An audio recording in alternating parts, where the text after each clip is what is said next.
Hey everybody, and welcome to part 2 of our special going over the deities associated with the LGBTQIA plus community.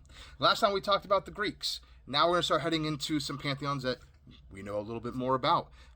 Myself, I practice Irish paganism. My wife is a Norse pagan. So we're going to get to the Norse next time. This time we're going to go ahead and talk about Celtic deities.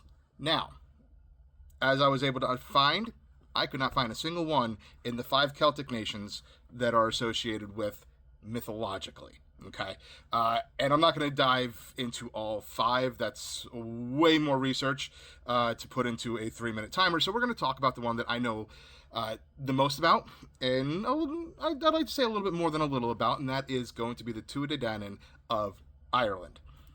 Now, like I said, mythologically, that I've been able to find anyway, if somebody out there knows better than me, please, please, please shoot me the story and let me know where I can find the information from.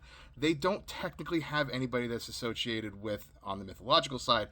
However, on the modern day side, my personal goddess, An Morgan, the Morrigan, she has been brought into the community and has a lot of followers from the LGBTQ plus, the trans community is big with, for a couple reasons. I think the main one is the aspect of her that is looked at the least, right? Everybody hears that name and they think war, they think death, they think prophecy.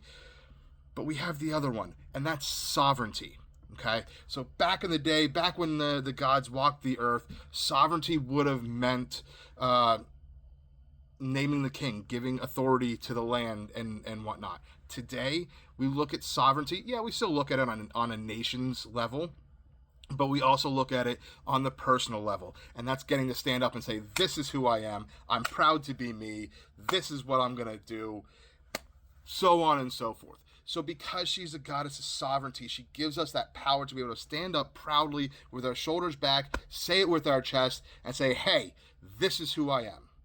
Now, her shape-shifting ability definitely is also a draw in when it comes to, let's say, the trans community, because we're changing from one to the other. But I honestly, personally think it's the sovereignty that really has drawn people from the community to her.